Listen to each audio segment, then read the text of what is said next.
Alors bonjour à tous. On va commencer. Si vous voulez bien, laissez votre micro coupé jusqu'à la fin de la présentation. Si vous avez des questions, on pourra échanger directement à la fin. Alors, je me présente, je m'appelle Boer Alexis, je suis ingénieur études chez Visi depuis 1 an et demi maintenant. Et aujourd'hui, je vais vous parler de l'ensemble des techniques de prise d'empreinte, allant du conventionnel jusqu'au numérique, en listant un peu les différentes évolutions et technologies de la prise d'empreinte. Alors, il faut savoir que les premières prises d'empreintes, ils étaient réalisées au XVIIIe siècle avec des boudins de cire qu'on venait appliquer directement avec les doigts en bouche. Et une fois que la cire avait durci, on venait extraire l'empreinte en évitant de la déformer un maximum. Sauf que cette empreinte était, comme vous vous en doutez, déformée. Donc, c'est pourquoi au XIXe siècle, il y a les premiers porte-empreintes métalliques qui ont été développés, donc utilisés principalement avec de la cire d'abeille. Donc la cire d'abeille, elle permettait une certaine précision, mais ça restait quand même un matériau qui était instable et déformable. Et c'est pourquoi, au XXe siècle, il y a les matériaux comme le silicone et le polyéther qui ont fait leur apparition dans le milieu dentaire. Et ils ont permis d'améliorer nettement la précision et sont encore utilisés aujourd'hui. Parce qu'aujourd'hui, qu'est-ce qu'on a comme matériau? On a de l'imprégomme, on a des silicones, ou on a encore le plâtre pour les dentés totales. Mais il faut bien choisir le matériau en fonction de différents critères. Donc la stabilité tridimensionnelle et durable, donc c'est-à-dire qu'il faut quelque chose de précis et durable qui ne nécessite pas l'évolution, qui ne nécessite pas le coulage du modèle en plâtre dans l'heure qui suit. Il faut une homogénéité du mélange, donc pour éviter toute bulle, puisque une bulle dans l'empreinte, c'est potentiellement une erreur dans l'empreinte. Le temps de prise, il doit être relativement long pour le praticien pour mettre l'accastillage en bouche, mais relativement court pour le patient, puisque ça peut être très désagréable pour lui. Et ensuite, la rigidité après prise, pour éviter toute déformation lors de la désinsertion, et éviter les déformations, justement, après la désinsertion, dues à de la rétractation, par exemple. Alors, les premières prises d'empreintes, elles étaient réalisées directement sur les piliers scellés, et on venait couler l'ensemble de la réplique buccale avec la réplique du pilier en plâtre. Ça permettait d'ajuster la couronne, sauf que il y a eu une évolution des pièces prothétiques. Donc c'est pourquoi il a fallu générer des nouvelles solutions pour déterminer la position des implants. C'est là que les transferts sont apparus. Donc premièrement, il y avait les transferts Popin, donc la prise d'empreinte Popin. Qu'est-ce que ça consiste? On va mettre en place le transfert sur l'implant et ce transfert va rester fixe dans l'implant et on va venir le repositionner dans l'empreinte. Donc pour cela, on a le méplat qui permet de le repositionner en rotation et on a une tête sphérique qui va permettre la rétention dans le matériau d'empreinte. Ensuite, chez Easy, on a une particularité, c'est cette rainure que vous pouvez voir là, qui permet d'assurer le bon positionnement du transfert dans l'empreinte. Donc, si cette rainure est visible, c'est que le transfert est mal positionné. En revanche, si elle n'est pas visible, ça veut dire qu'il l'est bien. Après, on a eu l'évolution des pièces prothétiques. Donc, il y a eu ce pilier scellé qui a été développé. Et ce pilier scellé, il permet de combiner donc, la prise d'empreinte qu'on a vue précédemment, donc directement sur le pilier, avec la précision des transferts Popin. Puisque si on regarde les deux, ils ont une forme très similaire. Et on va utiliser ce pilier directement pour la conception de la couronne qu'on va retailler et adapter à la couronne. Après, il existe d'autres types de transferts, comme par exemple le propose Biotech, donc des transferts en deux parties, donc avec un capuchon en plastique qui va rester dans le matériau d'empreinte et on va venir repositionner le transfert dans ce capuchon. Alors, ce capuchon en plastique, c'est possible qu'il y ait des légères déformations. Et comme avec les transferts Popin standard, euh, il est, on n'a aucune indication du bon repositionnement de ce transfert. Donc, voilà, on a toujours cet inconvénient d'imprécision lors de la prise d'empreinte Popin. Alors, la prise d'empreinte Popin, elle a une mise en œuvre relativement simple puisqu'elle ne nécessite pas la préparation du porte-empreinte et on peut l'utiliser en cas de faible ouverture buccale puisque si on le regarde sur l'image en haut à gauche, les transferts ils sont relativement bas et sont sous la ligne occlusale. En revanche, lors de la prise d'empreinte Popin, il y a un certain nombre de contraintes qui sont exercées sur le matériau lors de la désinsertion et il y a des erreurs possibles lors du repositionnement. Par exemple, lors d'une précédente formation, il y avait un praticien qui c'est la première fois qu'il utilisait ce transfert et pour repositionner le transfert dans l'empreinte, il l'avait directement tourné. Donc, il avait rendu fausse son empreinte, il était bon pour tout refaire. Et en plus de ça, en cas de divergence des axes des implants, on ne va pas pouvoir l'utiliser. C'est pourquoi, pour contrer tous ces inconvénients, il y a eu la prise d'empreinte pick-up qui a été développée. Donc, avec ce type de transfert, qui est un transfert standard similaire aux marques concurrentes. Et contrairement à la technique précédente, ce transfert va rester emprisonné dans l'empreinte. Donc, il va falloir le dévisser de l'implant. Donc, c'est pour ça que la vis, elle est plus haute et il va falloir ajourer le porte-empreinte. Donc, on a deux méplats pour éviter la rotation dans l'empreinte et on a cette rainure qui va permettre la rétention. Alors, on a toujours, pour assurer le bon positionnement, la rainure qui doit être invisible. Donc, on le voit ici à la position exacte pour s'assurer du bon positionnement. Sauf que voilà, ces transferts, ils sont nettement plus hauts. Donc, en cas de faible ouverture buccale, on ne va pas pouvoir les utiliser. Alors, on considère une ouverture buccale suffisante si on peut mettre 3 doigts entre les incisives du maxillaire et du mandibulaire.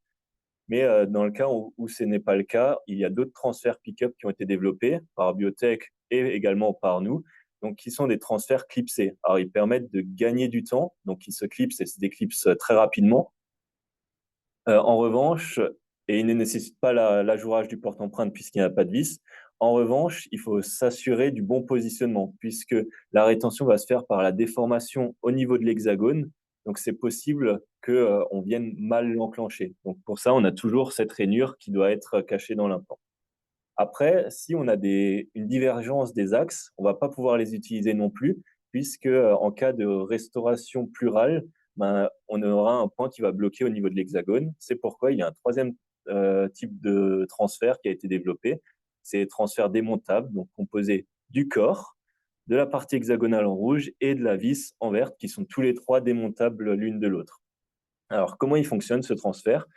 Si on prend cet exemple avec deux implants divergents, euh, là, avec le rectangle qui simule le matériau d'empreinte, dans ce cas-là, on ne va pas pouvoir retirer l'empreinte de façon verticale si on utilise un transfert standard ou clipsé, puisqu'on aura ce point de contact qui va bloquer. Et c'est là que vient tout l'intérêt de ce transfert démontable. On va pouvoir extraire la partie hexagonale et ensuite on sera plus que guidé sur la partie conique et on va pouvoir retirer notre empreinte.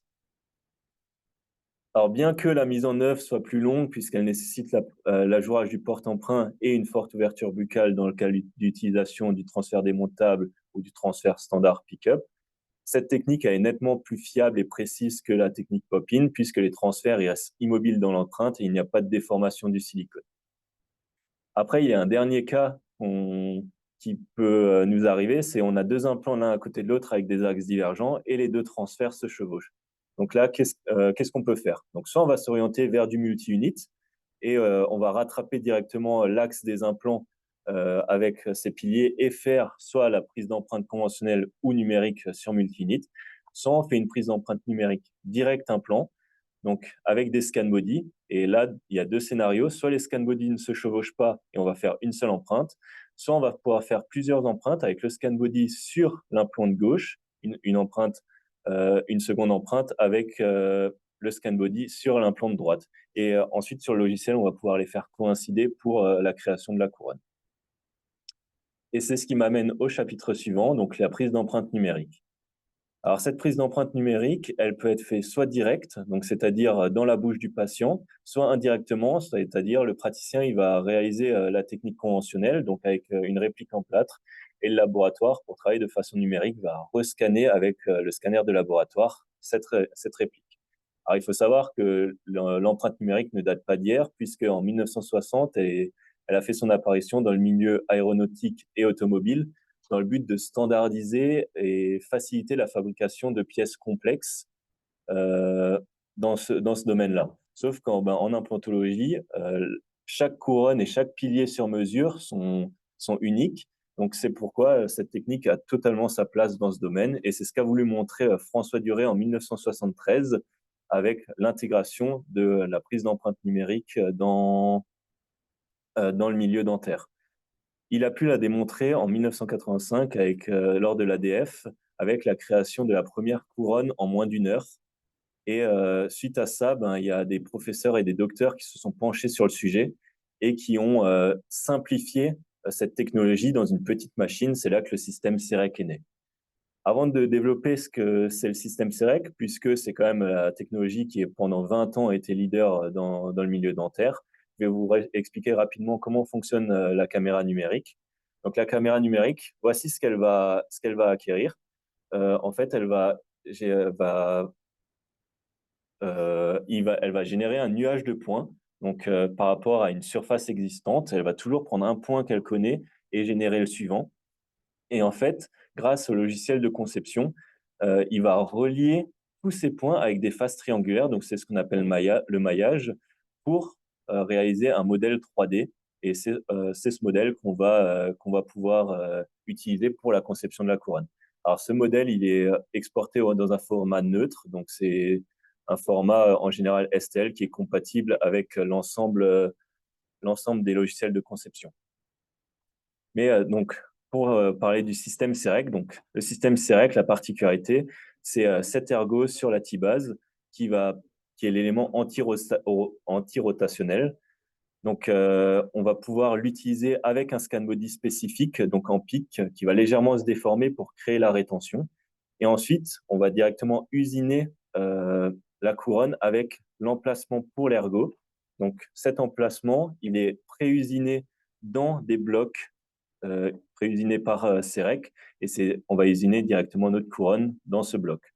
Après, il y a eu l'évolution des pièces prothétiques. Donc, c'est pourquoi il a fallu encore une autre solution. Et c'est là qu'est né les scan body. Donc, les scan body peuvent être de différentes formes. Donc, soit tête sphérique avec un méplat, soit un cylindre ou sous forme de pentagone. Mais il doit respecter un cahier des charges bien précis. Donc, premièrement, il doit être biocompatible.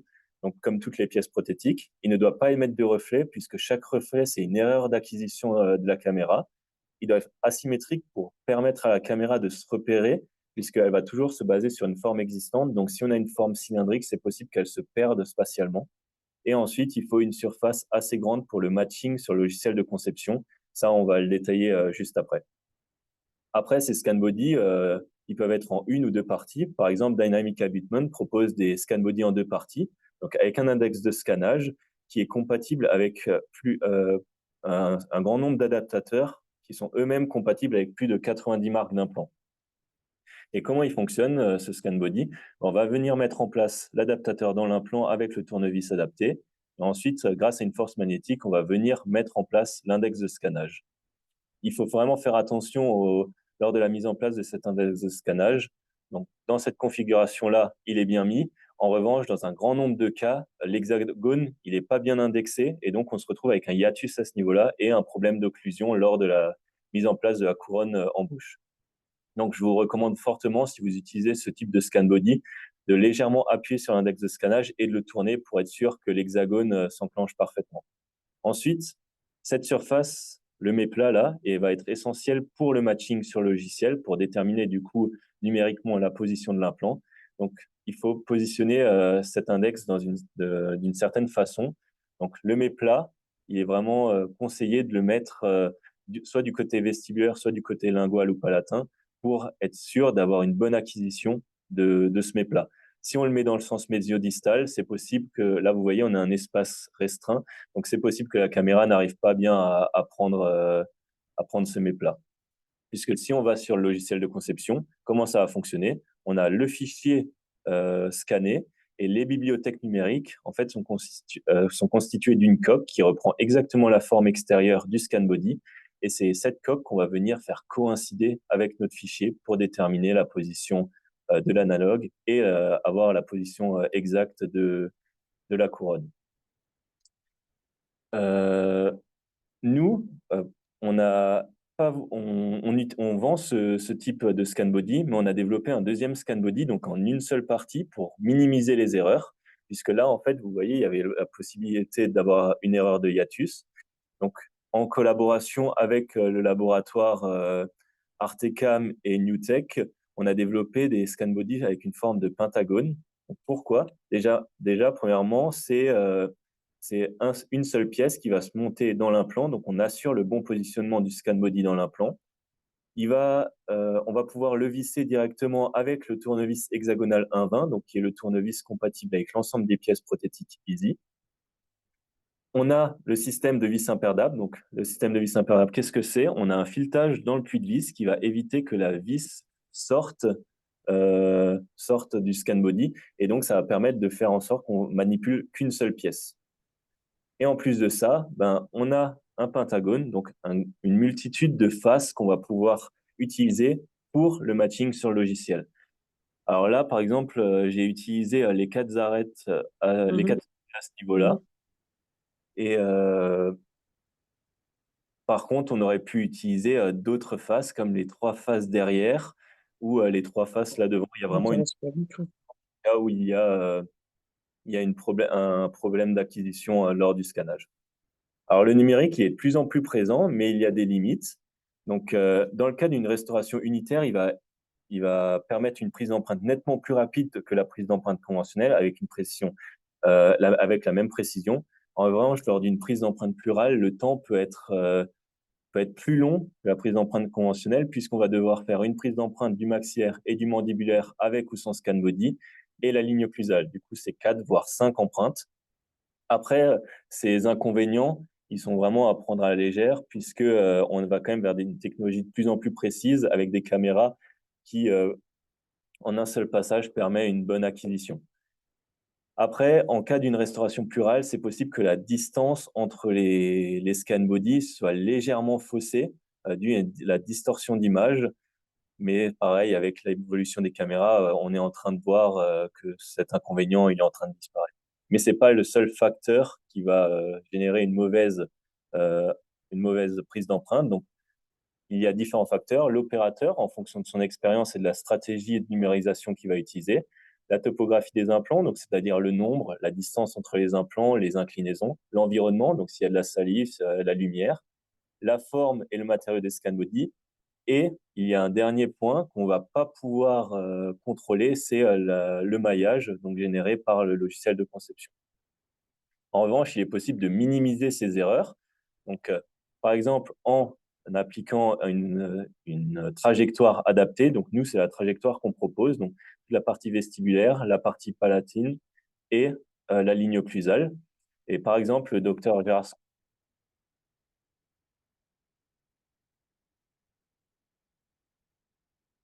va pas et- pardon.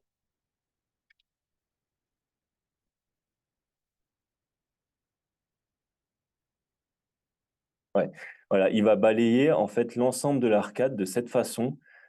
L'objectif, c'est vraiment d'être dans la continuité de l'arcade. Par exemple, il y avait un praticien, au début, il faisait toute la partie de gauche, ensuite toute la partie de droite, et quand il arrivait au niveau des incisives, il avait un décalage, donc il était bon pour reprendre toute son empreinte.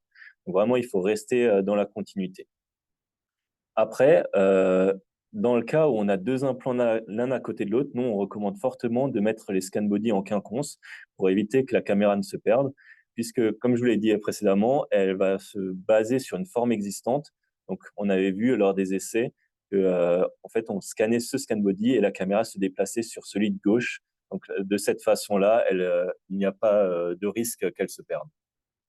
Après, dans le cas d'une restauration totale, comme par exemple ce cas-là, les nouvelles caméras, les tissus mous permettent de guider la caméra. En revanche, avec des caméras un peu plus anciennes, ça ne va pas être le cas. Donc, il y a plusieurs techniques. Donc, soit on utilise du fil dentaire avec du Luxabite ou une résine dure, sauf que ça pourrait abîmer les scan body et du coup leur réutilisation.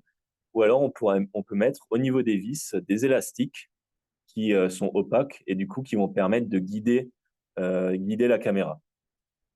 Après, avec les caméras, voilà, il est possible d'avoir la distorsion d'image. Donc, la distance entre les scan body, c'est possible qu'elle soit pas totalement juste et du coup, ça pourrait compromettre la mise en place de la prothèse en bouche. Donc, c'est pourquoi il y a une nouvelle technologie qui fait son apparition dans le milieu, c'est la photogrammétrie. Donc, la photogrammétrie, c'est une technique qui permet de déterminer les caractéristiques géométriques d'un objet et la position spatiale en prenant un grand nombre de photographies selon un protocole bien spécifique. Donc là, comment ça va marcher? On a des scan body donc particuliers pour la photogrammétrie, donc de forme très simple, noir et blanc. Et en fait, on va venir prendre la caméra et balayer l'ensemble de la bouche, une ou plusieurs fois en fonction de l'acquisition, euh, pour déterminer la position des scan body. Ensuite, on va devoir utiliser la caméra intraorale avec des scan body bien spécifiques pour capturer l'ensemble des tissus mous. Pourquoi il faut des scan body bien spécifiques? Puisque dans le logiciel de photogrammétrie, on va déterminer quel scan body on aura utilisé avec la caméra intraorale et le logiciel va directement convertir le fichier qu'il a scanné. Il va convertir les scan body de photogrammétrie en scan body qu'on a utilisé pour la caméra intraorale. Donc, on se retrouve avec l'ensemble de ces fichiers, donc les fichiers scannés avec la caméra intraorale et les fichiers scannés avec la photogrammétrie.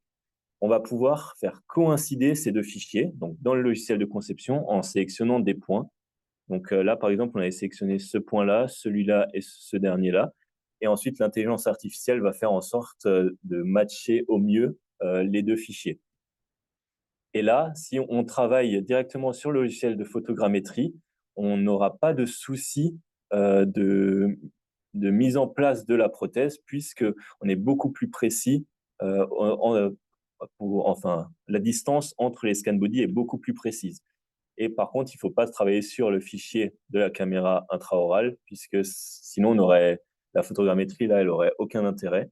Et donc, ce fichier, il va uniquement nous donner des indications sur les tissus mous. Après, il est possible de contrôler notre travail. Donc, c'est pourquoi il y a les analogues numériques qui ont été développés. Alors, nous, on propose des analogues numériques vissés, donc avec un méplat qui permet d'éviter la rotation dans le modèle en 3D et une vis qui permet d'éviter tout déplacement. Mais comment ça marche? Une fois qu'on a conçu la couronne sur le logiciel, on se rend dans l'onglet modèle créateur pour Exocad. Treeshape, je ne connais pas le nom, mais c'est d'office dès qu'on a fini la couronne. Et en fait, ça va générer l'emplacement pour l'analogue. Donc, si on regarde à ce niveau-là, il y a bien la position pour le méplat et la position pour la vis. Donc là, dans ce cas-là, il n'y aura aucun mouvement de l'analogue. Mais il faut bien calibrer son imprimante avant d'imprimer le modèle, puisque la distance entre l'analogue et le modèle doit être de 30 microns. Donc pour cela, on a des jauges de calibration qui permettent de déterminer si l'imprimante est bien réglée ou non. Donc comment ça fonctionne? On va utiliser les analogues et les positionner dans les trous adaptés jusqu'à ce qu'on ait cette position dans le 30 microns, donc que la rainure soit alignée avec la surface du dessus. Donc dans ce cas-là, vous voyez, on est trop bas, dans ce cas-là, on est trop haut, et donc on va pouvoir déterminer s'il faut rajouter 10 microns, s'il faut en enlever, etc. Et une fois que l'imprimante est calibrée, on va pouvoir imprimer le modèle et mettre en place l'analogue et contrôler notre prothèse. Pour conclure, le numérique il est de plus en plus présent. Il permet un gain de temps, notamment dans la restauration unitaire, mais ça commence à venir. Il permet également le gain de temps dans la restauration plurale avec les dernières caméras. On va quand même vers une technologie qui est de plus en plus précise. Après, le futur, ce serait d'avoir une combinaison entre la photogrammétrie et le scanner intraoral dans un seul dispositif. Mais on peut également envisager, avec l'avancée de la chirurgie guidée, de planifier la mise en charge immédiate, donc avec une couronne directe une fois la mise en place des implants. Après, il y a également d'autres technologies, comme les piliers de cicatrisation scannable, qui sont en cours de développement chez nous, qui permettent d'éviter un maximum les traumatismes au niveau de la gencive. Alors voilà, j'en ai fini avec ma présentation. Si vous avez des questions, vous pouvez réactiver votre micro et je serai ravi d'y répondre.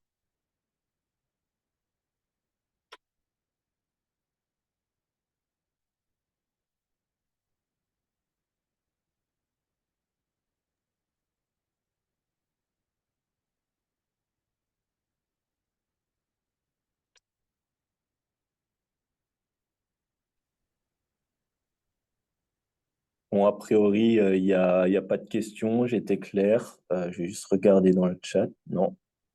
Ben, s'il n'y a pas de questions, je vous souhaite à tous une très bonne journée et voilà.